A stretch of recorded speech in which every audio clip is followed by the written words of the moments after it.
Good evening sir. Happy Ram Navami. Aditya sir और सभी लोगों को हैप्पी राम नवमी। 5 मिनट में हम। आपको भी। हाँ, कल के जैसे हम लोग कल थोड़ा देर से हम लोगों ने क्लोज किया था, तो आज बिल्कुल 10 बजे हम लोग क्लोज करेंगे, क्योंकि सेशन थोड़ा लंबा हो रहा है। तो थोड़े जो है सर और मैडम जो है पार्टिसिपेशन करते हैं ज़रूर, लेकिन फिर बाद में वो लास्ट में वो चले जाते हैं। तो हम लोग 1 ही घंटे में हम लोग खत्म कर देंगे, ठीक है।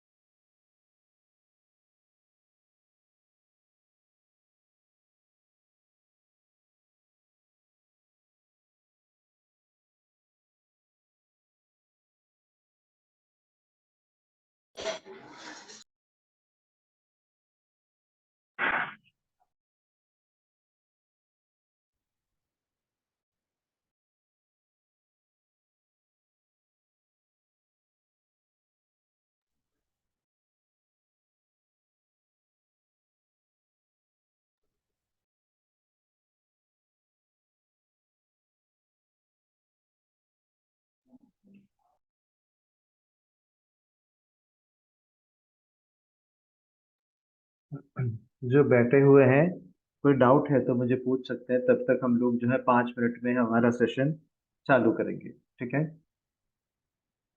कोई डाउट है तो पूछिए जरा। कल कल तक हम लोगों ने जो छोटा मोटा जो बेसिक्स हम लोगों ने सीखे थे, उसके रिगार्डिंग कुछ भी आपको, if there is any doubt, you can ask me.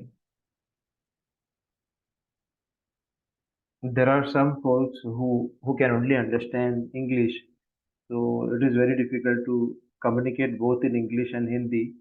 So for time being, kindly excuse me, because most of my literatures, most of my statements, or my specimen, or my presentation, okay, my presentations are in English. But then when I talk to majority of the people, they say that Hindi is comfortable. So that is the reason, like, I conduct in Hindi.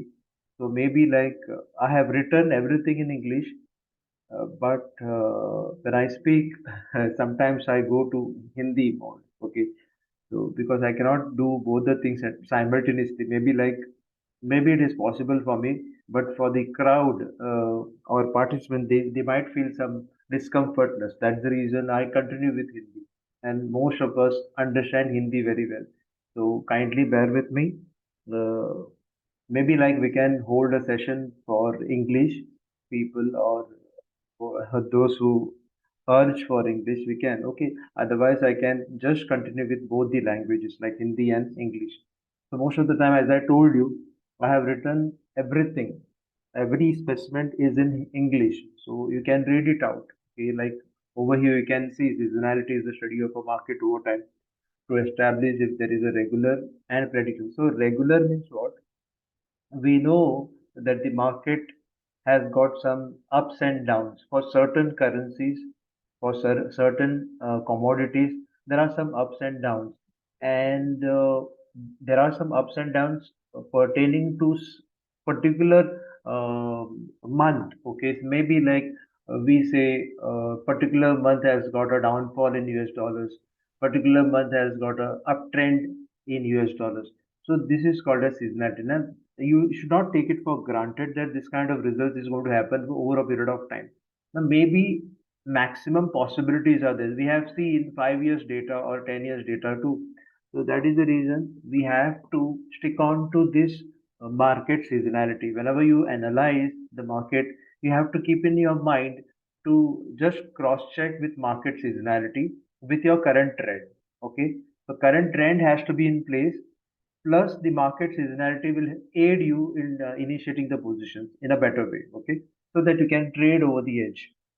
Anyway, we will conduct in Hindi as well as English, but if at all you can't understand Hindi, uh, so excuse me.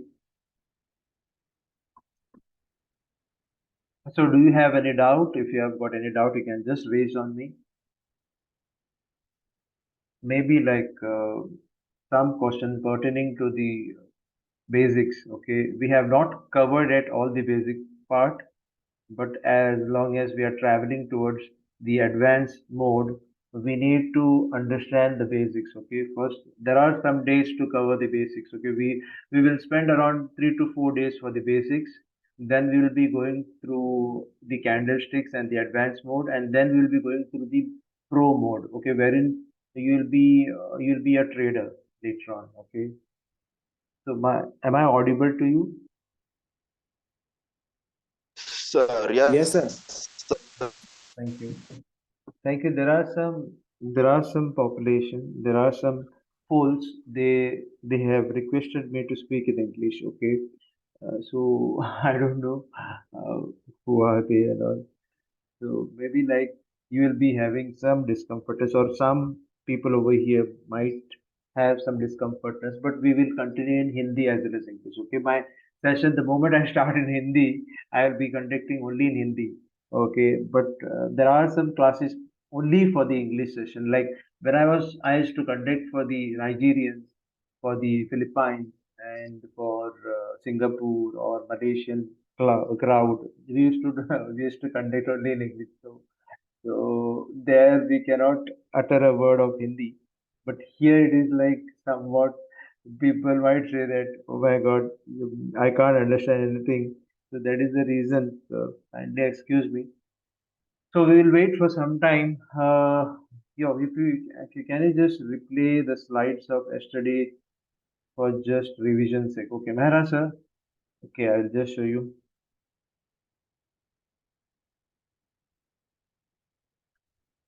So that I'm going to, yeah, these were the sessions which we have covered yesterday.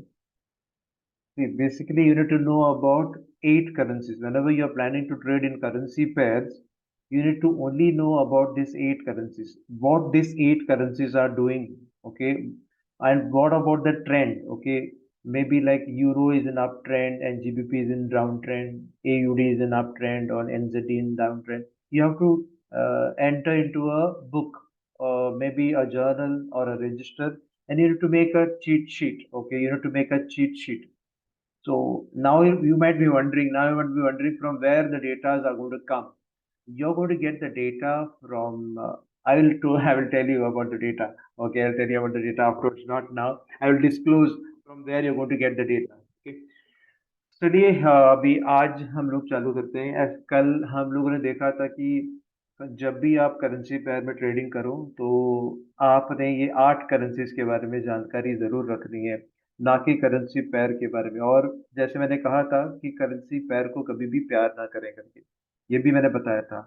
तो यहाँ पे 8 currency को देख लिया, और हर एक currency की जो सीजनैलिटी रहती है वो भी जानना जरूरी है, क्योंकि हर एक करेंसी, कोई जनवरी महीने में एक करेंसी ऊपर जा सकता है, वही करेंसी फरवरी में नीचे जा सकता है, वही करेंसी मार्च में ऊपर जा सकता है, या अप्रैल में भी ऊपर जा सकता है, मई में ऊपर जा सकता है, जून में भी ऊपर जा सकता है, और जुलाई में नीचे आ सकता है। तो इसका मतलब ये थोड़ी है कि हर हर साल वैसे होगा, लेकिन ज्यादातर साल ऐसे हुआ है हिस्ट्री में।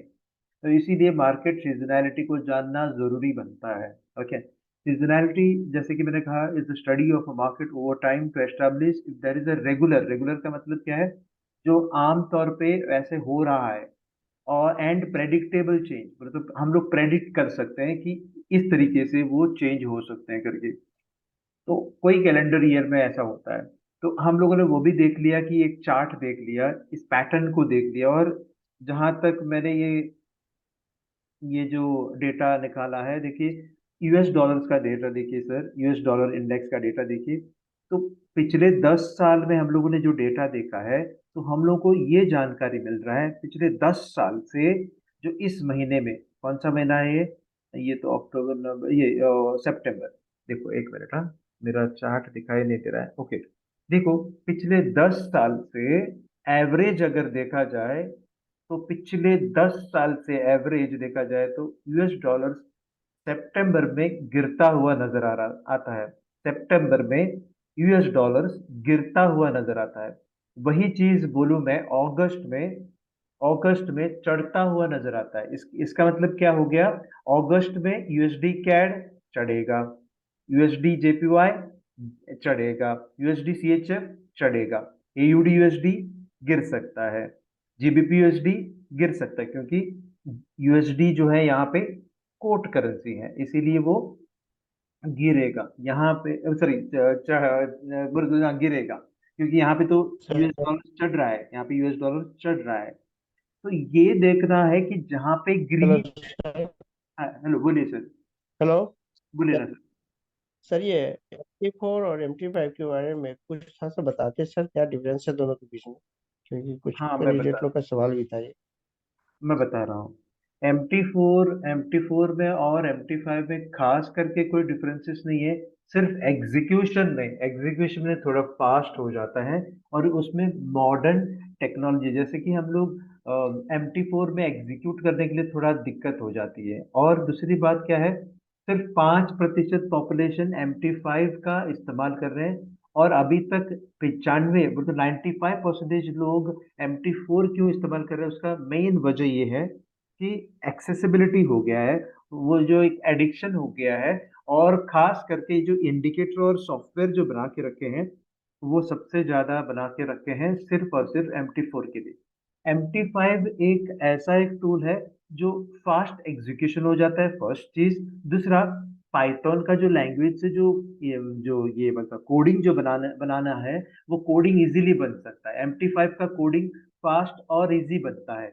चाहे MT4 का इंडिकेटर हो, चाहे MT4 के एक्सटर्नल ये एक्सपर्ट एडवाइजर हो, वो फास्ट बन जाता है, इजी कोडिंग है। लेकिन MT4 का जो कोडिंग है थोड़ा डिफिकल्ट होता है, और स्लो एंड लैगिंग भी हो जाता है। MT4 थोड़ा स्लो है और लैगिंग है, लेकिन 95% लोग इस्तेमाल कर रहे हैं करके लोगों को एडिक्शन हो गया है, और वही इस्तेमाल करते हैं। और एक चीज मैं बता रहा हूँ, MT5 में एक ऑर्डर एक्स्ट्रा है। वो कौन सा ऑर्डर है? बाय स्टॉप लिमिट ऑर्डर और sell stop limit order. MT4 में सिर्फ 6 ऑर्डर्स हैं। MT4 में 6 ऑर्डर्स हैं, और MT5 में 8 ऑर्डर्स हैं। तो 8 ऑर्डर क्यों है? दो एक्स्ट्रा ऑर्डर उसमें लगाया हुआ है, जो कि बाय स्टॉप लिमिट ऑर्डर और सेल स्टॉप लिमिट ऑर्डर। वो क्या है करके हम लोग बाद में देखेंगे। आपको भी पता होगा कि बाय स्टॉप ऑर्डर क्या है। बाय स्टॉप ऑर्डर एक बार ट्रिगर होने के बाद वो मार्केट ऑर्डर में कन्वर्ट हो जाता है। सेल स्टॉप ऑर्डर ट्रिगर होने के बाद वो मार्केट ऑर्डर में कन्वर्ट हो जाता है। तो वो मार्केट ऑर्डर में कन्वर्ट ना हो जाए, इसीलिए सेल स्टॉप लिमिट ऑर्डर डाला है, ताकि जैसे आपने कहा कि मुझे उस दाम पे ही मुझे चाहिए, उसी दाम पे मुझे चाहिए, तो बाय लिमिट और सेल लिमिट में उसी दाम पे आपको मिल सकता है। लेकिन जब चढ़ते समय आपका प्राइस जो है 200 पे अभी है, और आप चाहते हैं कि 250 पे मिले, आपका अभी प्राइस जो चल रहा है वो 200 पे चल रहा है, और आपको बाय करना है 250 पे, ऊपर ऊपर दिशा में आपको बाय करनी है। लेकिन जैसे ही ट्रिगर हो जाता है आपका ऑर्डर 250 पे, तो वो 260 पे, 270 पे, 280 पे, 290 या 300 पे भी आपको एग्जीक्यूट हो सकता है, जो कि आपको नहीं चाहिए था। तो आपको यदि 250 और 252 के बीच में चाहिए, तो आपको बाय स्टॉप लिमिट ऑर्डर डालना पड़ेगा, जहां पे आपको 250 या 251 या 252 के अंदर ही आपको मिल जाएंगे। तो इसका मतलब क्या हो गया? जो आपने चाहा उसी दाम पे आपको मिल जाएंगे। तो इसी वजह से MT5 जो है प्रिफर करते हैं थोड़े लोग, जो आजकल के जो नए लोग हैं वो MT5 प्रिफर करते हैं। मेरे जैसे जो पुराने लोग हैं वो MT4 प्रिफर क्यों कर रहे हैं? क्योंकि हमें हमारे पास जो इंडिकेटर्स हैं और सॉफ्टवेयर्स हैं, वो 99% मेरे पास जो है MT4 के हैं। 1% या 2% जो है MT5 के सॉफ्टवेयर ही है मेरे पास। ओके, तो इसीलिए हम लोग MT4 को प्रिफर कर रहे हैं। आप चाहें तो MT5 प्रिफर कर सकते हैं, जब भी आप नया ट्रेडर हो तो MT5 प्रिफर कर सकते हैं। लेकिन मेरा अगर सॉफ्टवेयर चलानी हो तो आपको MT4 लेना पड़ेगा। ठीक है, चलिए आगे सर चलते। बोलिए सर। सर कल बहुतों ने चैट्स में क्वेश्चन किए थे कि क्या है MT4, क्या है MT5, ये लेकर के कई सारे कैंडिडेट्स ऐसे भी थे जिनको मालूम ही नहीं कि MT4 MT5 क्या है। हाँ हाँ हाँ ओके। नहीं, एम टी फोर एक ट्रेडिंग प्लेटफॉर्म है, जो कि पुराने ट्रेडिंग प्लेटफॉर्म है, और नया ट्रेडिंग, जैसे कि एकमात्र MT4 और MT5 ट्रेडिंग प्लेटफॉर्म पूरे विश्व में, जहाँ पे बाहर से मंगवाया हुआ इंडिकेटर डाल सकते हैं, बाहर से मंगवाया हुआ एक्सपोर्ट एडवाइजर डाल सकते हैं, अंदर ही अंदर इंडिकेटर बना सकते हैं, अंदर ही अंदर एक्सपर्ट एडवाइजर बना सकते हैं, और ट्रेडिंग भी हो सकता है, और सब कुछ वो जो जो आपको टेस्टिंग भी हो सकता है, स्ट्रैटेजिक टेस्टिंग भी हो सकते हैं, जो कि आपने कुछ एक्सपर्ट एडवाइजर को ढूंढ के लाया है या फिर रोबोट को ढूंढ के लाया है, उसका टेस्टिंग भी करा सकते हैं, इंडिकेटर का टेस्टिंग भी करा सकते हैं। वो सारा जानकारी अगर आपको चाहिए वो भी मैं दे दूंगा आपको, अगर टाइम टाइम मिले तो वो भी मैं दिखाऊंगा। वो तो क्या है, जैसे कि मेंटरशिप प्रोग्राम हमारा रहता है ना, मेंटरशिप प्रोग्राम रहता है जहाँ पे वर्चुअल प्राइवेट सर्वर के बारे में हम लोग जानकारी देते हैं, ये रोबोट इंस्टॉलेशन के बारे में जानकारी देते हैं, रोबोट टेस्टिंग के बारे में जानकारी देते हैं, और इंडिकेटर बाहर से कैसे मंगवानी है उसकी जानकारी देते हैं, कोडिंग कैसे प्रोटेक्ट करना है वो भी जानकारी देते हैं हम लोग। लेकिन ये जो मंच पर हम लोग बेसिक, एडवांस और प्रो ही सिखा पाएंगे, क्योंकि यहाँ पे ज्यादातर जो है ट्रेडर्स बैठा है, यहाँ पे फंड मैनेजमेंट करने के लिए कोई बैठा नहीं है। अगर कोई वैसा ग्रुप रहता, 10-12 लोग रहते हैं या पार्टिसिपेंट्स रहते हैं, तो उनके लिए स्पेशली वो टूल हम लोग दे देते हैं, ठीक है ना। चलिए, आज का टॉपिक जो है वो हम लोग डिस्कस करेंगे। ये कल हम लोगों ने ये कवर किया था कि सीजनैलिटी हमेशा आपके सामने रखना जरूरी है। इसका मतलब ये नहीं कि ऐसा ही इस तरीके So से sorry, हाँ, बोलिए सर, hello. बोलिए sir. Sorry to disturb. So one thing need to ask. So you told that I think this tool will predict like a AI. Which this tool? This is not a Yeah, tool, sir. you This is not a mentioned tool. No, like this is not a something tool. is No, this is not a tool. Actually, this is just an information. Okay, I have displayed yesterday my tool also. That tool is not going to predict the future movements. It shows the trend up to date. Now, what is the trend? So let's say for example, if the trend for Euro USD is up, okay, if the trend for Euro USD is up, you should not jump into taking a position. You should not initiate a position. Rather, you need to wait for retracement or retest. Once it retraces or retests, then you have to wait for the formation of an uptrend. The moment it moves up, you can initiate a position. That I'll show you during the course. I can show you that. I can. This is just an this thing. What do you say? Initial basic. Yeah. So that's the reason I'll cover afterwards. Okay, sir. So nothing to worry about okay. that. The tools also will be given it to you. Okay, not the one which I have displayed yesterday. The other tools. There are many tools which I am going to give you free of cost. There are some tools which are little bit expensive, little bit. I mean, I'm not going to charge you mount blowing, mind blowing this thing. What is charges and all? My charges will be very nominal. Okay, that I'll disclose you afterwards. After session, you might just pin me or ping me, or you can just chat with Sonia madam. Sonia madam will give her number. Then you can chat with her to get my access. Okay. चलिए, तो now हम लोगों ने देखिए seasonality क्यों जानना जरूरी है। सीजनैलिटी एक विषय हो गया, ये एक भाग हो गया, और दूसरा जो है आपको करेंसी के स्ट्रेंथ भी जानना जरूरी है। अगर आपके सामने सीजनैलिटी और करेंसी स्ट्रेंथ आपके सामने है, तो आगे चल के आपका जो प्रेडिक्शन है वो सही में वाकई 90% सही रहेगा। इसका मतलब ये नहीं कि आपको प्रेडिक्ट करने के बाद आपको यूरो, जैसे कि अभी समझाया था एक सर को कि यूरो यूएसडी को बाय करना है करके हम लोगों को प्रेडिक्शन मिला है, तुरंत आपको बाय नहीं करनी है, आपको रुकना है नीचे गिरने का। नीचे गिरने के बाद जब चढ़ते समय आपको आपको इनिशिएट करना है आपका ऑर्डर बाय का, ठीक है। चलिए, ये तो एक इंफॉर्मेशन है जहां पे ये पैटर्न को आप ढूंढिए, ऐसे ही इसी तरीके से होगा, ये अनुमान हम लोग लगा नहीं सकते, लेकिन इस तरीके से हुआ है पिछले 10 साल, पिछले 5 साल, पिछले 20 साल में इस तरीके से हुआ है।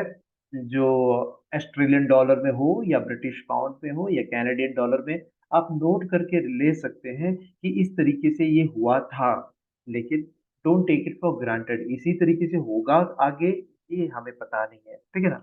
लेकिन अभी के जो प्राइस मूवमेंट है वो हम लोग जान सकते हैं, वो मैंने कल आपको दिखाया था। ओके, कल आपको दिखाया था एक कमरा, वो आज भी मैं आपको दिखाऊंगा, ठीक है ना। तो आज भी मैं बाद में दिखाऊंगा, सेशन होते होते आपको दिखाऊंगा। तो ये मैंने कवर किया था। आपको अगर एज से ट्रेडिंग करनी है, कुछ हटके ट्रेडिंग करनी है, तो ये जानकारी आपके सामने रखना जरूरी बनता है। तो आपको अगर ये चार्ट में कौन सा जानकारी रखनी है, जो कि ज्यादा लाल हो और ज्यादा हरा हो, ज्यादा हरा हो और ज्यादा लाल हो, वही आपको सेलेक्ट करके आपके मन में रखना है। तो कोइंसिडेंट भी हो सकता है, जैसे कि ये देखिए इस महीने में, देखिए मैं आपको दिखा रहा हूँ, अप्रैल महीने में ब्रिटिश पाउंड जो है, अप्रैल महीने में ब्रिटिश पाउंड जो है वो पॉजिटिव रहता है, अप्रैल महीने में ऑस्ट्रेलिया का पॉजिटिव रहता है।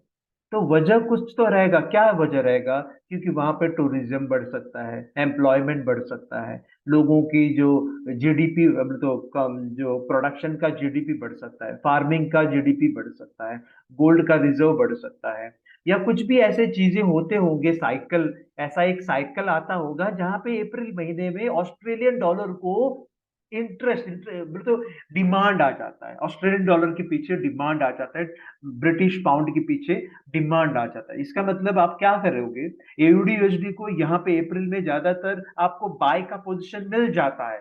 यदि गलती से बाय का पोजीशन मिल जाता है तो ले लें, क्योंकि साइकिल भी बता रहा है, सीजनैलिटी भी बता रहा है कि ऑस्ट्रेलियन डॉलर तेजी में चला जाएगा अप्रैल महीने में, और मेरा एनालिसिस भी कह रहा है कि ऑस्ट्रेलियन डॉलर तेजी में जा रहा है करके।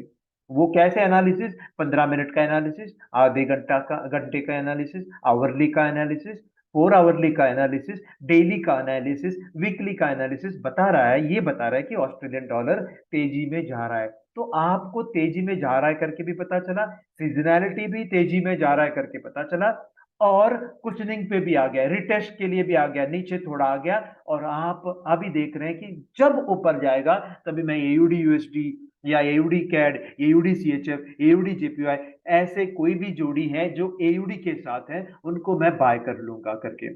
यदि एयूडी पीछे रहा तो जैसे जीबीपी एयूडी को आप बेच देंगे, जैसे यूरो एयूडी को आप बेच देंगे, मतलब तो सेल करेंगे। तो इतना ही है, ज्यादा कुछ आपको सोचने की जरूरत नहीं है। आपके फेवर में ये सारा चीज अगर आ जाता है तो वंडरफुल रहेगा आपका पोजीशन। बोले तो मैं बोलूं कि 80 से 90% जो है टारगेट की तरफ चला जाएगा, मुड़ जाएगा, ठीक है ना।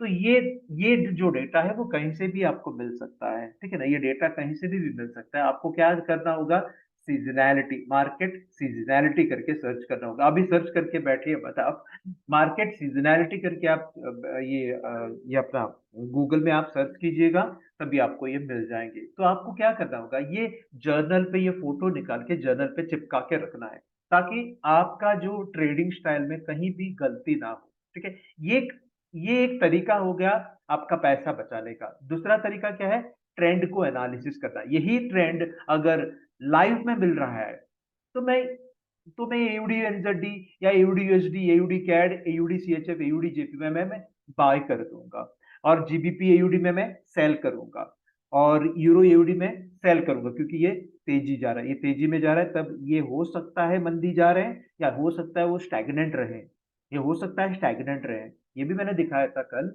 अगर दोनों तेजी रहा, ये दोनों तेजी में चला गया तो वो कंसोलिडेशन में चला जाएगा। कोई भी करेंसी पेयर को मूवमेंट जो करनी है, कोई भी करेंसी पेयर को अगर मूवमेंट करनी हो तो विपरीत दिशा में, ऑपोजिट दिशा में चला जाना चाहिए, एक ऊपर और दूसरा नीचे, या एक ऊपर, वो एक नीचे और दूसरा ऊपर, बोलो तो पहले वाला ऊपर और दूसरे वाला नीचे, या पहले वाला नीचे और दूसरे वाला ऊपर। ऐसे करेंसी पेयर को ही चुने जहां पे दोनों विपरीत दिशा में, ऑपोजिट दिशा में ये सफर कर रहे हैं, ठीक है ना। तो ये 28 करेंसी पेयर्स के बारे में हम लोगों ने जानकारी ली थी कि 8 करेंसीज की वजह से 28 करेंसी पेयर्स आपके सामने नजर आ रहे हैं, जो कि मैंने सीरीज में रखा है। सीरीज क्यों रखा है, देखो यूरो के पास सारे के सारे सातों के सातों करेंसी पेयर्स पहले पहले के स्टेशन पे ही है यूरो। अभी जीबीपी के साथ है क्या, जीबीपी के भी साथ है, 1 2 3 4 5 6 और 7। एयूडी के साथ है क्या, बिल्कुल है, 1 2 3 4 5 6 और 7। वैसे एनजेडी का भी साथ है, यूएसडी की भी साथ है, कैड का भी साथ है, सीएचएफ का भी साथ है, और जेपीवाई का भी साथ है। देखिए तो जेपीवाई का साथ है कि नहीं, और हम साथ भी हैं आपके। तो यहाँ पे 28 करेंसी पेयर्स हैं, जो कि यहाँ पे मेजर करेंसी पेयर सिर्फ 7 हैं, 7 मेजर करेंसी जहां पे यूएसडी शामिल है उनको बोलते हैं हम लोग मेजर करेंसी पेयर, और जहां पे भी यूएसडी शामिल नहीं है उनको हम लोग बोलते हैं क्रॉस करेंसी पेयर्स या फिर माइनर करेंसी पेयर्स बोलते हैं। इसके अलावा हम लोगों ने देखा कि आप प्रेशियस मेटल्स में भी, फॉरेक्स में रहते हुए प्रेशियस मेटल्स में भी काम कर सकते हैं, जैसे कि गोल्ड सिल्वर, इंडाइसेस में भी काम कर सकते हैं, एनर्जी सेगमेंट में, एक्सोटिक करेंसी पेयर्स में जो कि यूरोप के साथ और यूएसडी के साथ अन्य डेवलपिंग कंट्रीज के करेंसी, जैसे कि पोलैंड का, नॉर्वे का क्रोन, वो जो मैंने बताया था कल, इक्विटी करेंसी या कॉन्ट्रैक्ट फॉर डिफरेंसेस, ये भी यहाँ पे भी आप कर सकते हो, जहाँ पे अमेरिकी का जो भी फेमस स्टॉक्स जो है उसमें आप ट्रेडिंग कर सकते हो, जैसे कि अमेजन, एप्पल, ये भी बताया था मैंने। कमोडिटी में भी आप शामिल हो सकते हैं, क्रिप्टो करेंसी में भी आप शामिल हो सकते हैं। और मैंने ये भी बताया था कि पहला करेंसी जो भी है एक करेंसी पेयर में कोई भी उठा के ले लो, पहला करेंसी को हम लोग बोलते हैं बेस करेंसी और दूसरे करेंसी को हम लोग बोलते हैं कोट करेंसी, जो कि उसी से कोटेशन बनता है करके, ये हम लोगों ने कल साबित करके दिखाया था, है ना।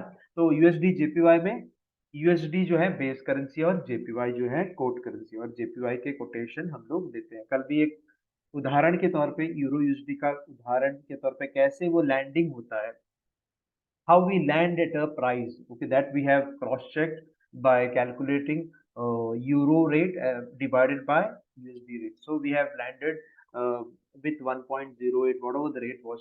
तो ऐसे हम लोग कैलकुलेट करके हम लोगों के सामने वो रेट आया था, है ना। चलिए आगे निकलते हैं। हम लोगों ने ये भी साबित किया था कि जब आप एक चीज कर रहे हो, बाय कर रहे हो करेंसी पेयर में, जब आप एक चीज कर रहे हो बाय, तो अंदर ही अंदर दो चीजों को आप कर रहे हो। जैसे कि आप करेंसी पेयर में बाय करते हो तो पहले करेंसी को आप बाय कर रहे हो और दूसरे करेंसी को आप बेच रहे हो। उसी के साथ आप एंट्री करते समय आप सिर्फ सिर्फ आपको बाय करनी है, लेकिन भीतर ही भीतर अंदर ही अंदर दो चीजों का ये हो जाता है, एक्टिविटी हो जाती है।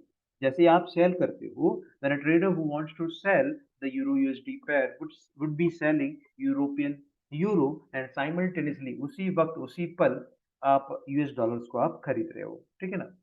तो ये भी हम लोगों ने देख लिया था ये भी हम लोगों ने देख लिया, जहां पे डॉलर शांत है और यूरो भी शांत है, दोनों शांत है, तो आप भी शांत बैठना है, आपको भी कभी बाय भी नहीं करनी है और सेल भी नहीं करनी है। क्यों? क्योंकि यूरो यूएसडी तब, चाहे यूरो यूएसडी हो या कोई भी अन्य करेंसी पेयर हो, जब आप बेस करेंसी शांत है और कोट करेंसी शांत है, तो आपको शांत रहना होगा और आप कुछ भी एक्टिविटी नहीं करेंगे। जहाँ पे कंसोलिडेशन है, रेंज बाउंड हो सकता है, विपसॉ या साइडवेज हो सकता है, इसका मतलब एक ही है कि मूवमेंट नहीं हो रहा है, ठीक है।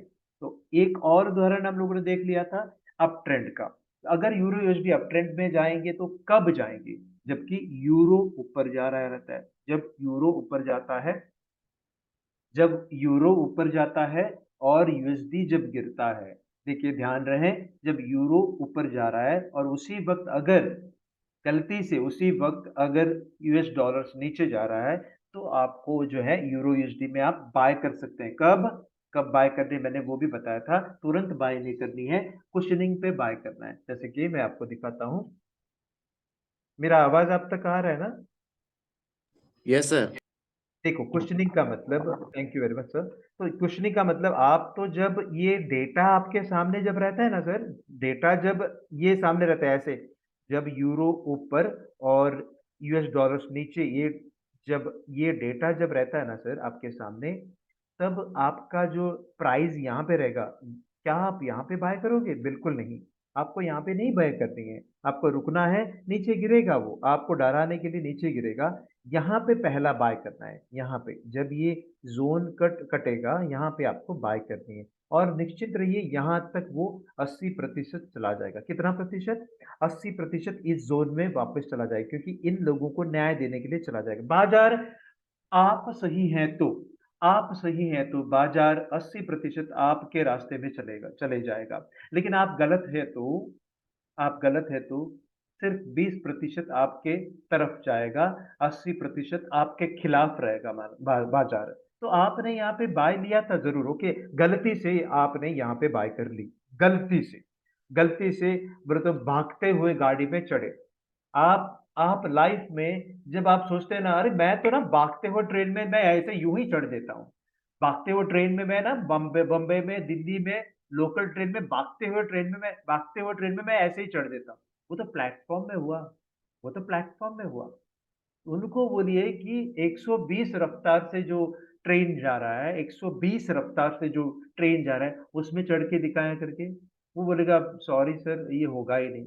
तो वहां पे अगर चढ़ नहीं सकते तो यहाँ पे भी ये 120 के रफ्तार से जा रहा है सर। कितने? 120 किलोमीटर पर आवर जा रहा है सर। तभी आप यहाँ पे बाय ना करें। यहाँ पे देखो, जब स्टेशन पे प्लेटफॉर्म पे रुका हुआ रहता है ना, तभी, और जैसे गाड़ी निकल रहा है, देखो जैसे कि आपको कहा ना, ये 10 किलोमीटर पर आ रहा है, 10 किलोमीटर पर आ रहा है, देखो ये 10 किलोमीटर यहाँ पे चढ़े सर, आराम से चढ़ सकते हैं। जो कि आप, जो हम लोग बोलते हैं ना, मर्दानगी दिखाने के लिए, ओके, मर्दानगी दिखाने के लिए यहाँ पे आप चढ़ सकते हो। बोल सकते हैं सर, मैंने जो 10 किलोमीटर पर आवर जो गाड़ी चल रहा था तभी मैंने चढ़ा। यहाँ पे बिल्कुल आपको चढ़ना है। और बिल्कुल आप सोचिए कि इस जगह पे पहुंचने के लिए जो सफलता का जो ये है परसेंटेज जो है, जो प्रतिशत जो है, वो 80% है। ठीक है ना? चलिए आगे निकलते हैं हम लोग। एक मिनट, मैं ना एक चीज मैंने किया नहीं था यहाँ पे। कोई कभी कभी ड्रॉ कर देता है, इसीलिए मैं थोड़ा, ये एक मिनट सर, होल्ड कीजिए। डिसेबल किया है मैंने अभी, क्योंकि कभी कभी चित्र आ जाता है वहां से। चलिए, तो ये हम लोगों ने नमूना देख लिया, और ये भी हम लोगों ने देख लिया था कि जब आपको, आपके सामने इंफॉर्मेशन ये मिला है कि यूएस डॉलर्स चढ़ रहा है और यूरो गिर रहा है, जैसे कि आप भी जानते होंगे, पिछले 2 हफ्ते से, पिछले 2 हफ्ते हफ्ते से अंदर ही अंदर यूएस डॉलर्स गिर रहा है। यूएस डॉलर्स क्यों गिर रहा है? क्योंकि जैसे कि सिलिकॉन वैली बैंक जैसे या ड्यूचे बैंक जैसे गिर रहा है, गिर रहा था, और पिट पिट भी गए, और वो बैंक्रप्सी के तो तट पर पहुंच गए थे। तो इसीलिए ना यूएस डॉलर्स गिर रहा था। वो उनका जो वैल्यू था यूएस डॉलर का, वो क्यों गिर रहा है? क्योंकि उस वक्त डिमांडिंग नहीं था यूएस डॉलर्स, उस वक्त डिमांडिंग नहीं था, सप्लाई जोन में था। तो इसीलिए यूएसडी जेपीवाई गिर रहा था, यूएसडी कैड गिर रहा था, यूएसडी सीएचएफ गिर रहा था, ना जाने एयूडी यूएसडी चढ़ रहा था। क्यों? तो वीक है, कोई करेंसी एक वीक है, और उसी के साथ जो पहला वाला करेंसी भी अगर वीक है, दोनों दोनों करेंसी अगर वीक है तो कहीं पे भी नहीं जाएगा। अगर दोनों करेंसी विपरीत दिशा में है, जैसे कि यहाँ पे दिखाया हुआ है, तभी आपको एंट्री करनी है। जो यहाँ पे इस उदाहरण में यूरो नीचे जा रहा है और यूएस डॉलर ऊपर जा रहा है, इस सिचुएशन में जो पहला करेंसी जो है यूरो है, यूरो यूएसडी में, तो आपको सेल में रखना रहना होगा। ये भी चार्ट मैंने आपको कल दिखाया था। ये मास्टर प्लान है चार्ट, जहाँ पे चीट शीट बनाने के लिए, चीट शीट का मतलब क्या है? चीट शीट का मतलब ये होता है कि आप कुछ देर तक, कुछ देर के लिए, सॉरी, कुछ देर के लिए आप मार्केट को फंसा रहे हैं, मार्केट को फंसा रहे हैं। वो चीट शीट कैसे बनानी है, वो मैं ट्रेनिंग के दौरान आपको बताऊंगा। ठीक है, अभी फिलहाल आप इसका फोटो खींच सकते हैं। ठीक है ना? जो बेस करेंसी कोई भी हो सकता है, कोट करेंसी कोई भी हो सकता है, उसका जो परिणाम है, परिणाम, ओके, नतीजे जो है, नतीजे जो है, वो राइट साइड में लिखा हुआ है।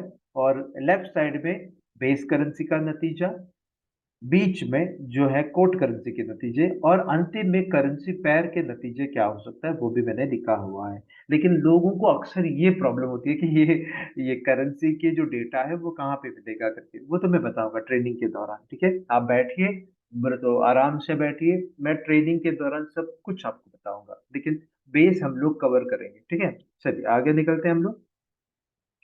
ये देख लिया था कि यदि यदि आपको यूरोएसडी बाय करनी है तो आपके सामने नजर आना चाहिए कि यूरो ऊपर जा रहा है और यूएसडी नीचे, तभी ये ऊपर चला जाएगा, नहीं तो नहीं। ये भी आपने देख लिया था। यदि आप सेल करना चाहते हो यूरो यूएसडी को, तो आपको पहले से इंफॉर्मेशन ये आपके सामने रहना जरूरी है कि यूरो नीचे जा रहा है और यूएसडी ऊपर जा रहा है, तब जा करके यूरो यूएसडी कुल मिला के नीचे ही चला जाएगा। ये ध्यान में रहे। ये दोनों आप चार्ट आप कॉपी कर सकते हैं। तो हम लोगों ने यहाँ पे क्या लिखा है ऊपर, आप देख सकते हैं, देख पा रहे हैं मैंने क्या लिखा है? A pair move strong. देखो ये वाक्य पे आप ध्यान ध्यान दीजिए। A pair move strong when there is contrast currency movement. Okay, तो करेंसी मूवमेंट कॉन्ट्रास्ट होना जरूरी है। करेंसी की मूवमेंट यहाँ पे कॉन्ट्रास्ट है कि नहीं? कॉन्ट्रास्ट जरूर है। जैसे ही बोलते हैं ना कि हम लोग जब शादी करते हैं, मर्द जो है वो एक लड़के को शादी करते हैं ना, तो तभी तो अच्छा एक ये होगा। तो मर्द मर्द से शादी करेगा तो सोसाइटी भी बोलेगा अरे ये तो गे हो गया, या फिर ऐसे बोलते हैं ना हम लोग। तो यहाँ पे भी वैसे आपको चुनना है जो विपरीत दिशा में ये जो है सफर कर रहा है। तो वैसे आपको चुनना है, और वैसे चुनने से आपका जो कामयाबी का जो रास्ता है वो आप नाप सकते हैं फिर। ठीक है, चलिए आगे निकलते हैं हम लोग। ये तो देख लिया था, ये भी आपने देख लिया। अभी पिप एंड पिप्स कैलकुलेशन। पिप का मतलब क्या है? पिप का मतलब है सफर। पिप का मतलब सफर। जैसे कि 500 रुपए में आपने अगर एसबीआई को खरीद लिया है और 550 तक वो सफर किया है, तो कितना सफर किया है? कोई बता सकता है? 500 पे कुछ चीजों को देखा था और अभी जाकर के वो 550 पे खड़ा है, तो कितना सफर किया सर? 50 पॉइंट सफर किया है ना sir? 50। Very good, very good, very good, very good. 50 यहाँ पे तो 50 रुपया ही सफर किया है। वेरी गुड सर, 50 रुपया सफर किया है। लेकिन यहाँ पे जो इंडियन बाजार में हम लोग ऐसे नापते हैं। तो इसका मतलब थोड़ी है कि आपने पैसे कमाए, नहीं। आपने अगर खरीदा एक क्वांटिटी तो आप 50 रुपए कमाएंगे। आपने यदि दो क्वांटिटी ले ली तो आपको 100 रुपए मिलता। आपने तीन क्वांटिटी लिया तो 150 मिलता। तो मैंने कहा ये नापने का ये चीज है। जैसे कि हम लोग मैं तो पूना में अभी बैठा हूँ। पूना से मुझे दिल्ली जाना है तो मैं बोलता हूँ कि 1700 किलोमीटर सफर करना होगा मुझे करके। वो 1700 किलोमीटर सफर तो करना होगा। मैं अगर यहाँ से निकलता हूँ तो अगर मैं सफर किया तो 1700 किलोमीटर मैंने सफर किया करके बोल सकता हूँ। तो यहाँ पे मैं बोल सकता हूँ कि मैंने सफर किया है। लेकिन कोई ऐसा पूछता है कि सफर कितना हुआ, तो वह 1700। तो ये भी सफर है, ये भी सफर है, जो कि हम लोग फॉरेक्स में इस्तेमाल करते हैं। ओके, वो जो पॉइंट इन प्रॉफिट, जो प्रॉफिट के पॉइंट्स हैं, वो हम लोग कैलकुलेशन कैसे करनी है वो हम लोग विस्तार से देखने की प्रयास करेंगे। ये पैसे कमाने के साधन नहीं है, ये नापने का है, नापने का। पैसे कमाने के लिए आपको क्वांटिटीज लेने पड़ेंगे। क्वांटिटीज को हम लोग क्या बोलते हैं? वॉल्यूम बोलते हैं, या फिर क्या बोलते हैं? लॉट साइजेस बोलते हैं। ओके, वॉल्यूम या लॉट साइज बोलते हैं। यहाँ पे क्या है? सफर। सफर। ओके, चलिए सफर कितना हम लोग कैसे इसको नापना है वो हम लोग जान के ले लेंगे। 21 करेंसी पैर। ओके, 21 करेंसी पैर के लिए, एक मिनट, मैं आपको लिख के दिखाता हूँ। सॉरी। 21 करेंसी पैर के लिए, बिल्कुल 21 करेंसी पैर के लिए इस तरीके से रहेगा, इस तरीके से नापना रहेगा। 21 करेंसी पैर जहां पे जेपीवाई शामिल नहीं है, याद रहे, जहां पे जेपीवाई शामिल नहीं है, जहां पे जापान के येन शामिल नहीं है, वो इस तरीके से आपको नापना होगा। कैसे? डेसिमल पॉइंट होने के बाद, डेसिमल पॉइंट होने के बाद चौथे स्थान पर जो बैठा है उसको बोलते हैं हम लोग पिप। जैसे कि 63 से लेकर के 64 तक, चौथे स्थान देखो, 63 से लेकर के 64 तक जो सफर कर रहे हैं उसको हम लोग बोलते हैं 1 पिप। अगर किसी को मैं पूछूं 63 से 83 का सफर किया तो कितना पिप्स हो गए? 20। 20 पिप्स। Okay, very good, thank you very much sir. वैसे आपको कितना कमाई होगा वो नहीं बताते, कितना सफर किया है वो बताते। कमाना जो है वो कितने सारे क्वांटिटीज आपने खरीद लिए उस तरीके से आपको कमाना होगा। थोड़े लोग, मैं जैसे पूछता हूं तो सर 20 पिप्स के लिए मैंने इतना कमाया होगा ना? नहीं, कुछ भी कमाया नहीं आपने।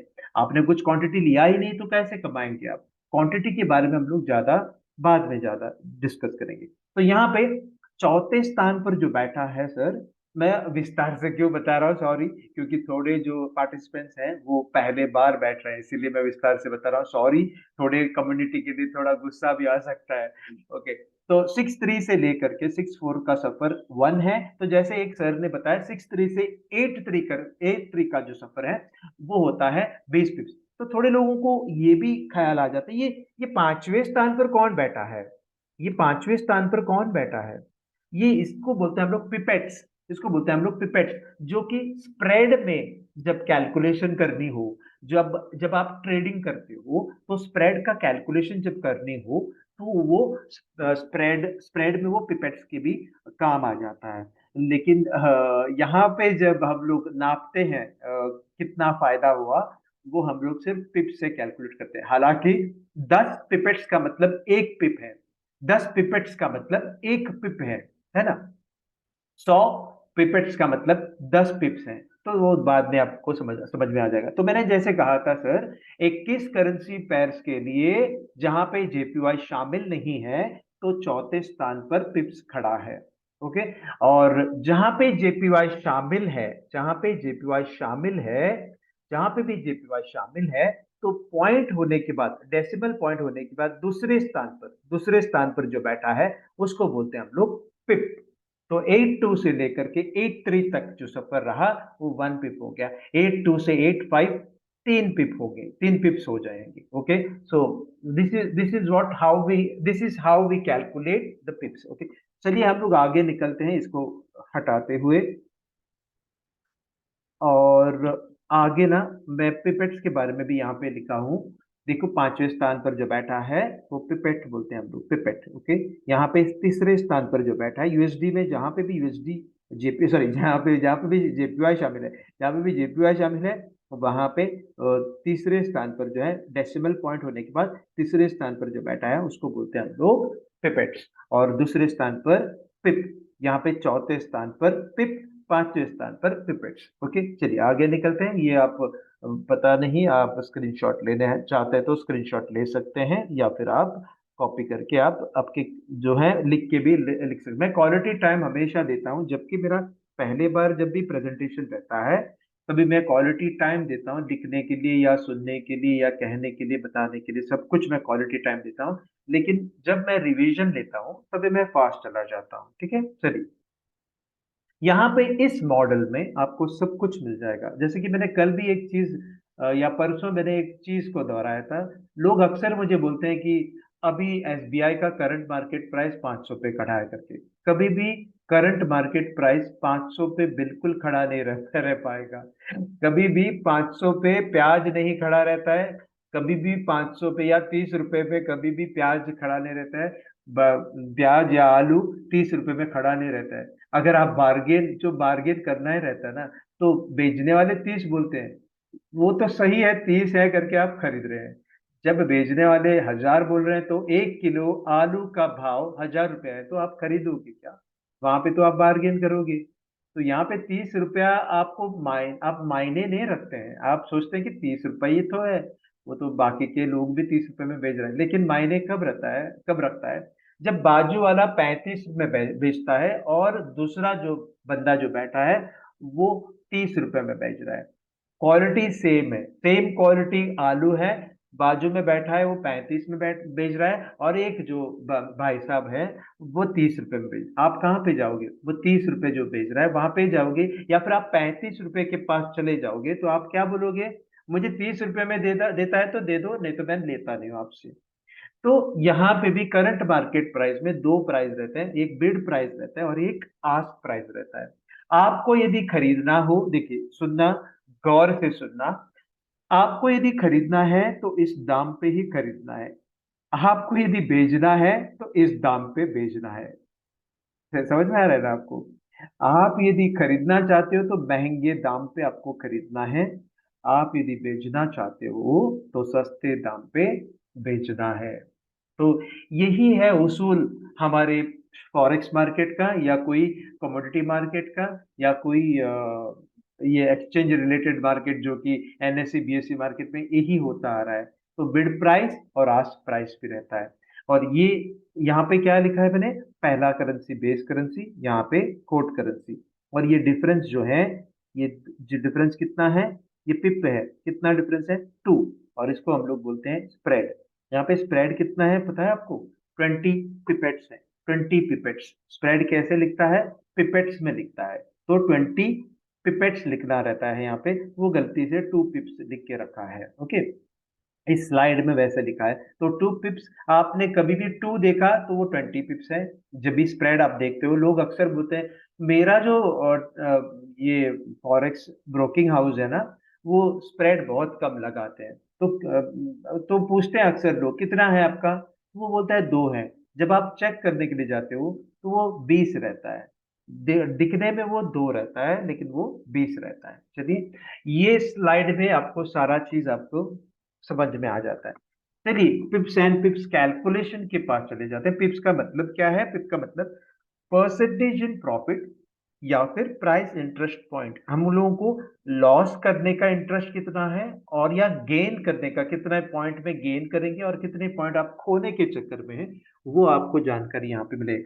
हम लोग यहाँ पे भारत में नापते कैसे? पॉइंट के हिसाब से नापते हैं। 500 से 550 पॉइंट पर, तो 50 पॉइंट हो गया। यहाँ पे इस तरीके से नापता नहीं है, यहाँ पे पिपेट्स के रूप में, पिप्स के रूप में हम लोग नापते हैं। ठीक है, व्हाट इज 1 एंड 10 पिप्स हम लोगों ने देख लिया था। यदि 1.0510 से लेकर के 1.0511 तक का सफर रहा तो 1 पिप हो जाता है।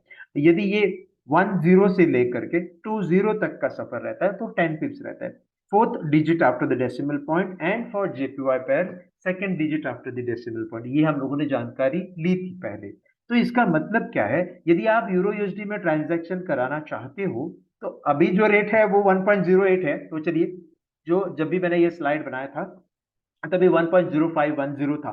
तो 1.0510 का मतलब क्या है? यदि आपको यूरो यूएसडी में बाय करनी हो या सेल करनी हो, कुल मिला के सेल करनी हो या बाय करनी हो, आपको 1.0510 देने होंगे या लेने होंगे। मतलब देने होंगे या लेने होंगे का मतलब आप सेल करोगे तो भी देने पड़ेंगे और खरीद लेंगे तो भी आपको देना ही पड़ेगा। लेकिन यहाँ पे ये जो एक्सचेंज रेट है वो कौन से करेंसी का एक्सचेंज रेट है? ये यूएस डॉलर का, क्योंकि यूएस डॉलर यहाँ पे कोट करेंसी है। कोट करेंसी यहाँ पे यूएस डॉलर्स है। तो आपको 1.0510 डॉलर्स देने पड़ेंगे आपको ट्रांजैक्शन कराने के लिए। वो ट्रांजैक्शन क्या हो सकता है?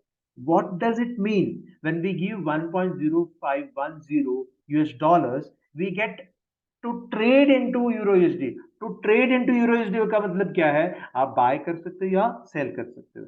ये तो एक क्वांटिटी के लिए है। एक क्वांटिटी आपको मिलता है क्या फॉरेक्स में? आपको एक क्वांटिटी बिल्कुल नहीं मिलता है। कम से कम आपको 1000 क्वांटिटी लेने पड़ते हैं। कितने कितने क्वांटिटीज कम से कम लेने पड़ते हैं सर? 1000. 1000 क्वांटिटीज लेने पड़ते हैं। और 1000 क्वांटिटीज सबसे कम क्वांटिटी है इस बाजार में। उसको हम लोग बोलते हैं 0.01 माइक्रो लॉट। ओके, वो बाद में हम लोग देख लेते हैं। ठीक है, चलिए।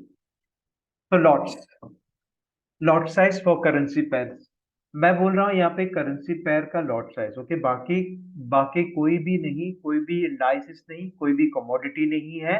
सिर्फ करेंसी पेयर्स का जो लॉट साइज है वो इस तरीके से है।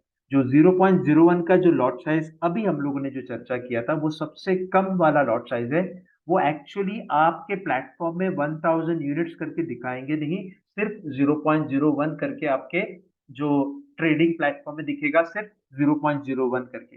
जैसे एक सवाल मैं करना चाहता हूँ यहाँ पे, आपको ना आपके भाई ने या बहन ने या फिर माताजी या पिताजी ने आपको पैसे दे दिए या फिर आपने कमा के ले लिए थे, एक कार खरीदने के लिए पैसे दे दिए और आप शोरूम में चले जाते हो और एक कार खरीदने के लिए चले जाते हो। तो आप चले गए और आपको पसंद आ गए, कार पसंद आ गई कि जो कि आपने सोच कर रखा था, वही कलर मिला, वही मॉडल मिला, सब कुछ मिला। आपने कहा चलिए ये मैं बुक कर लेता हूँ। तो जैसे ही सेल्समैन आ गया और बोला कि आपको ना 1000 कार लेनी है, तो प्रैक्टिकली पॉसिबल नहीं है ना कि बोलेंगे यार 1000 कार, क्या पागल थोड़ी है आप? मैं तो शोरूम भी नहीं चलाता और आपके पास भी हजार हजार कार थोड़ी है आपके शोरूम में, या फिर गोडाउन में आपका इतना कार थोड़ी है, 1000 कार नहीं है ना।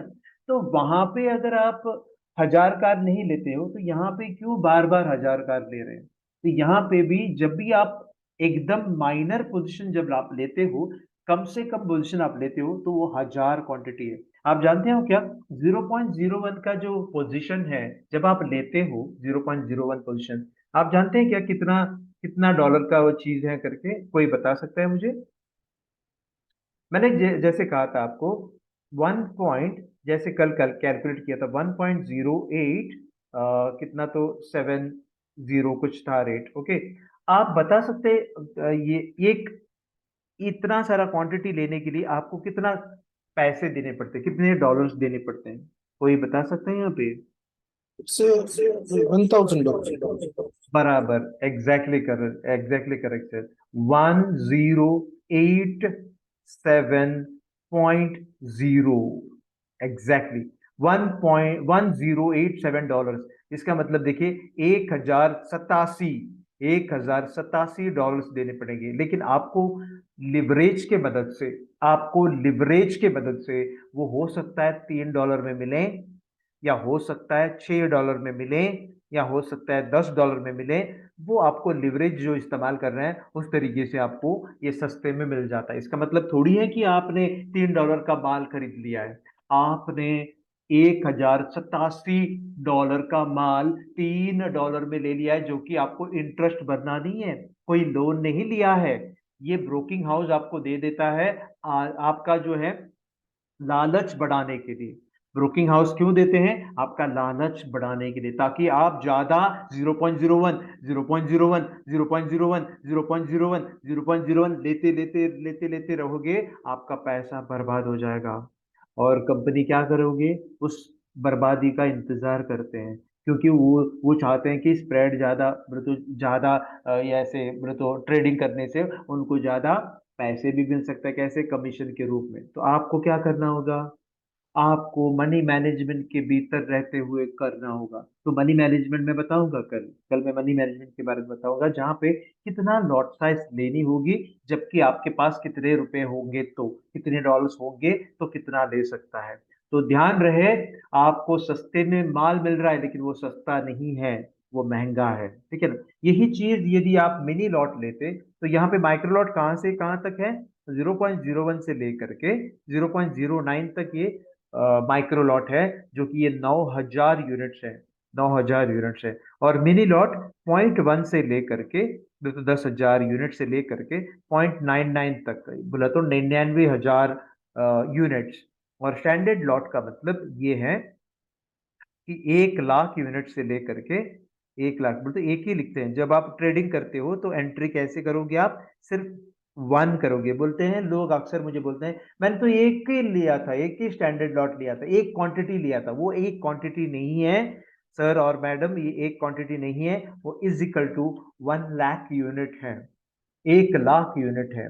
ओके, आपने घर से निकलते समय सोचा कि 1 किलो प्याज लेके आएंगे, तो 1 लाख प्याज लेके आएंगे तो क्या होगा?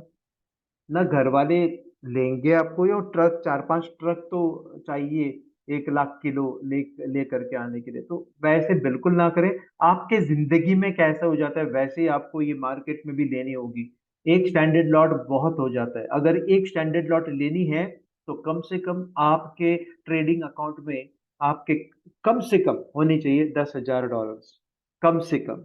ओके, चलिए वो तो बाद में हम लोग डिस्कस करेंगे। चलिए आगे निकलते हैं, इसको सब हटा देते हैं। मैंने कहा कि माइक्रोलॉट करेंसी पेयर के लिए 0.01 से 0.09 तक, जो कि 1000 से 9000। मिनी लॉट 0.1 से लेकर के, बहुत सारे लोग कंफ्यूज हो जाते हैं 0.1 और 0.01 से। ये 0.1 है, ये थोड़ा ज्यादा है ना? और ये 1 है, ये सबसे ज्यादा है। और ये 1.01 का मतलब क्या हो गया? एक स्टैंडर्ड लॉट, और एक मतलब 1 lakh 1000 units, 1 lakh 1000 units. Okay, ये 1 लाख 2000 यूनिट, ये 2 लाख 3 लाख 4 लाख, ये सब कुछ स्टैंडर्ड लॉट्स के किताब में बरता है ना? चलिए आगे निकलते हैं। ये करेंसी पेयर का हम लोगों ने देख लिया। अभी हम लोग देखेंगे गोल्ड का।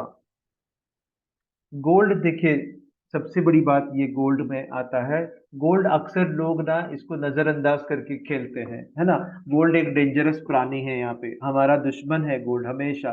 यदि आप उसको नजरअंदाज करेंगे और ट्रेडिंग करते रहेंगे, तो गोल्ड आपका पैसा खा लेगा। ओके, आपका पैसा पूरा खा लेगा। तो किस हिसाब से आपको इसको देखना है, किस तरीके से इसको देखना है, वो मैं आपको समझाऊंगा। माइक्रोलॉट जो कि 0.01 है, वो 1 यूनिट है, या फिर वो 1 ट्रॉय आउंस है। आपको भी पता होगा शायद 1 आउंस कितना है?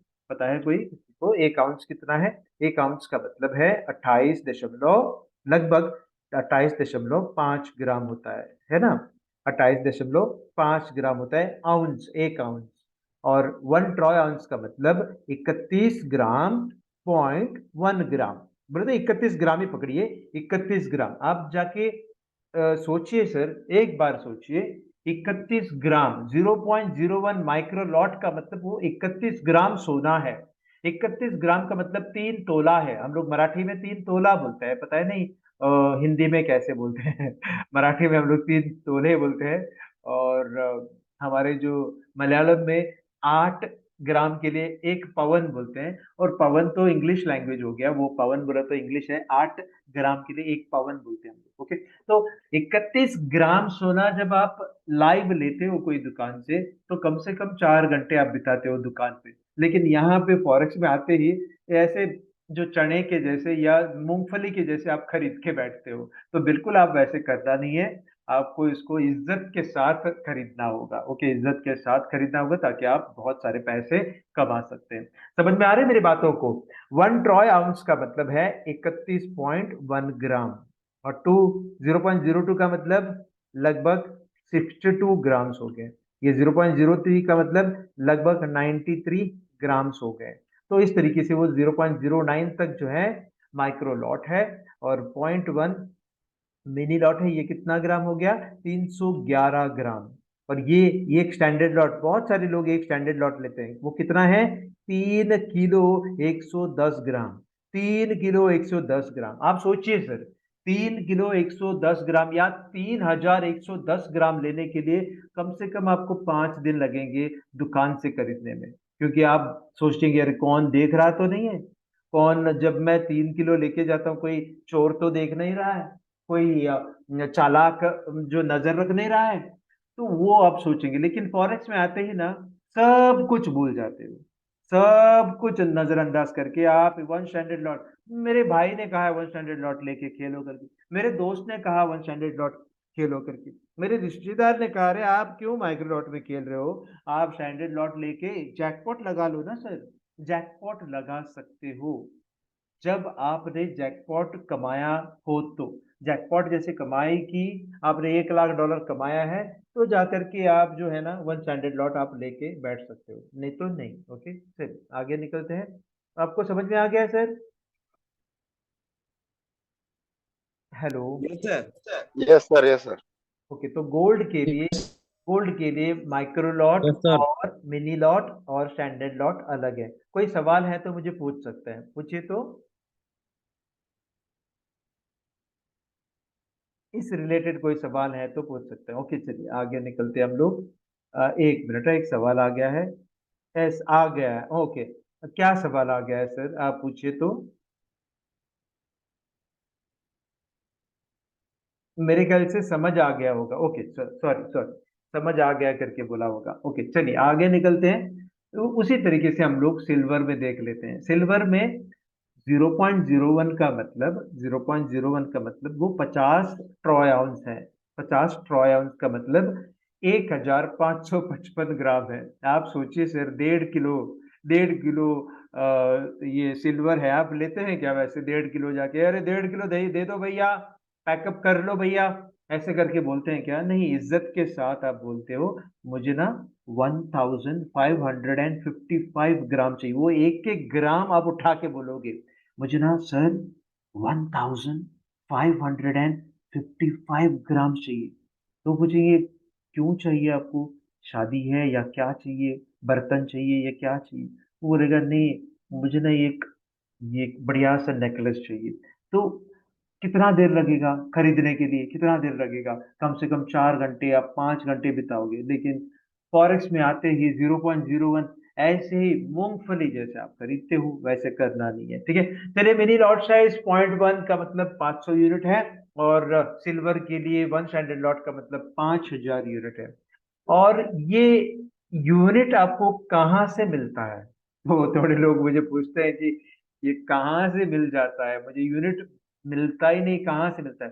कभी भी आपको जब यूनिट मिलता है आपके ट्रेडिंग प्लेटफॉर्म में, तो सिंबल प्रॉपर्टीज में चले जाइए। सिंबल प्रॉपर्टीज में वन स्टैंडर्ड लॉट के हिसाब से ही आपको दिखाएगा। क्या दिखाएगा? वन स्टैंडर्ड लॉट के हिसाब से दिखाएगा। सिल्वर में जब दिखाओगे तो 5000 दिखेगा। कॉन्ट्रैक्ट साइज क्या दिखेंगे वहां पे? कॉन्ट्रैक्ट साइज क्या दिखेंगे आप? देखेंगे आप 5000। जैसे ही यहाँ पे कॉन्ट्रैक्ट साइज क्या देखेंगे आप गोल्ड में, वहां पे कॉन्ट्रैक्ट साइज देखेंगे 100, तो स्टैंडर्ड लॉट का ही रिप्रेजेंट करते हैं, ठीक है ना। और वहां पे अपना करेंसी पेयर में क्या दिखेंगे आपको, 1 लाख कॉन्ट्रैक्ट साइज करके दिखाएगा, 1 लॉट का मतलब 1 लाख कॉन्ट्रैक्ट है करके। तो यहाँ पे मिनी लॉट और माइक्रो लॉट वहां पे जो सिंबल प्रॉपर्टीज में आपको कैलकुलेट करके लेनी होगी, लेकिन जो डिस्प्ले हो जाता है वो वन स्टैंडर्ड लॉट के हिसाब से होती है। करेंसी पेयर आप उठा के देख लो सिंबल प्रॉपर्टीज में तो 1 लाख दिखेगा, गोल्ड का देखोगे तो 100 दिखेगा, और सिल्वर का देखोगे तो 5000 दिखेगा। तो आप निफ्टी का देखोगे तो 1 दिखेंगे।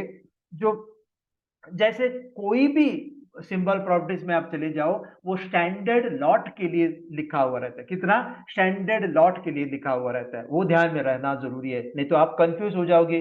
और ये तो 5000 ही है यूनिट, ये तो माइक्रो लॉट है क्या, नहीं वो स्टैंडर्ड लॉट है, सिल्वर के लिए यही स्टैंडर्ड लॉट है। तो मिनी लॉट क्या हो गया, 500 हो गया, 500 से लेकर के यहाँ तक है। हाँ, ये 500 नहीं है, ये ज्यादा है ना, तो 500 हो गया। और माइक्रो लॉट का मतलब 50 हो गया सिल्वर के लिए। चलिए आगे निकलते हैं हम लोग। जबकि मैंने एक सवाल किया था पहले से ही, एक सर ने मुझे बखूबी आंसर दे दिया, पता नहीं कौन सर ने मुझे अच्छा आंसर दिया था कि एक्चुअल कॉस्ट क्या होती है और जो है लिवरेज कॉस्ट क्या होती है। तो अभी थोड़ा ही समय बचा हुआ है, मैं बिल्कुल 10 बजे, हाँ 10 बजे हो गया है, मैं 5 मिनट ही ले लूंगा आपका, सिर्फ 5 मिनट ले लूंगा, क्योंकि मैंने कल 10:45 को मेरा जो है कम्युनिकेशन आपके साथ हो रहा था, तो वो वैसे मैं करूंगा नहीं आज से, सिर्फ 5 मिनट में ले लूंगा।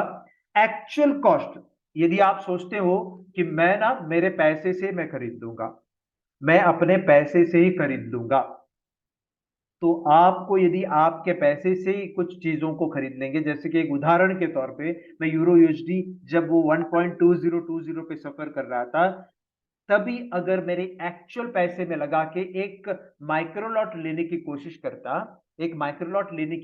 करता, तो माइक्रोलॉट का हिसाब से कैसे होगा, 1 माइक्रोलॉट मल्टीप्लाई बाय माइक्रोलॉट 0.01, यहाँ पे लिखेंगे नहीं क्योंकि कैलकुलेशन के समय ये लिखेंगे नहीं, ये वाला लिखेंगे नहीं, ये वाला लिखेंगे नहीं, कैलकुलेशन के समय हम लोग 1000 ही लिखेंगे, 0.01 का नामो निशान तक नहीं है यहाँ पे। यही गलती बहुत सारे लोग करते हैं, जब कैलकुलेशन करते हैं वो 0.01 लगाते हैं, वैसे लगाना ही नहीं है सर, वैसे लगाना ही नहीं है, आपको लगानी होगी 1000 मल्टीप्लाई बाय 1.2020 जो कि यूरो यूएसडी का रेट है करके सोचिए, इज इक्वल टू आपको मिलेगा 1202, 1202 रुपए में, जो डॉलर में आपको मिलेंगे, जो कि 90,000 रुपए का है, लगभग 90,000 का।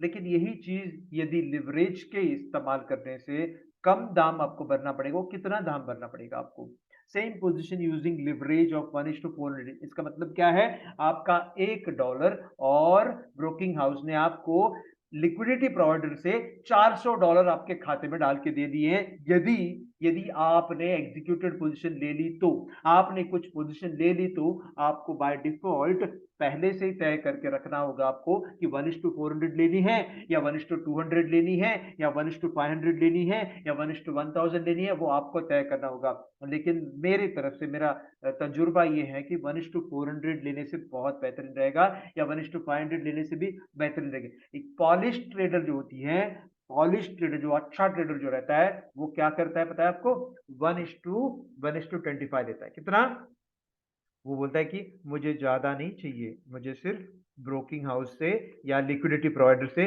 सिर्फ $25 चाहिए, मेरे $1 के बदले में $25 ही चाहिए। लेकिन थोड़ी एकदम महारती हैं, बहुत कलाकार हैं, खिलाड़ियों का खिलाड़ी जो है, थोड़े सर और मैडम भी हैं, अभी नहीं बैठा है इस मंच में, तो कोई बैठा नहीं है, लेकिन इस मंच के बाहर जो भी बैठा है, बैठने वाले हैं, वो लोग खिलाड़ियों का खिलाड़ी है। वो तो 1:500 भी लेता है, 1:1000 भी लेता है, 1:5000 तक भी लेता है। वैसे वो रास्ता नापता है सिर्फ पाताल में जाने का, बोले तो आप बर्बादी का रास्ता नाप रहे होते हैं, ठीक है, वैसा बिल्कुल नहीं करना है सर। ओके, चलिए आगे चलते हैं हम लोग, इसको देख लेते हैं। यदि यही पोजीशन आप 1:400 में लेते, जो कि 90,000 या 1,202 का है, तो कैलकुलेशन के तौर पर हम लोगों को ये क्या आ गया, 1,202 रुपये ही भरना है। लेकिन 400 आपको एक्स्ट्रा मिल रहा है, लिवरेज मिल रहा है, तो डिवाइड कर लेना, आप डिवाइड कर लें, जो टोटल भाव आता है उसको डिवाइड कर लेना, तो आपको सिर्फ मात्र $3 भरनी है। कितने? $3 भरनी है।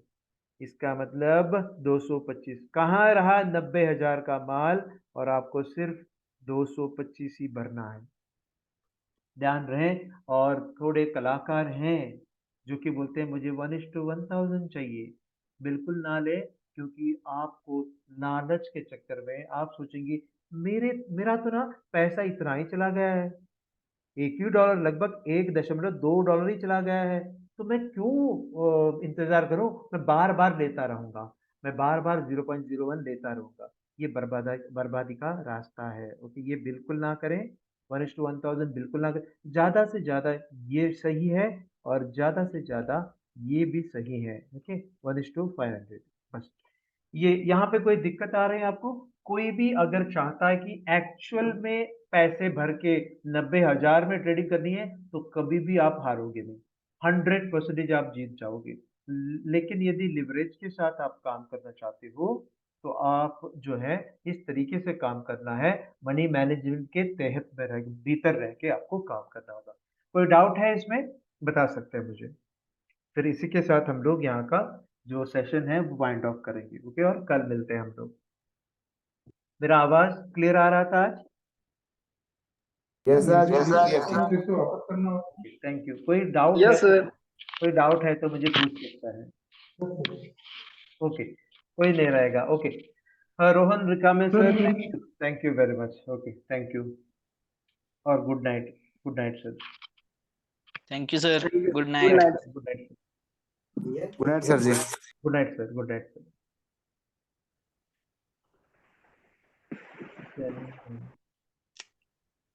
अगर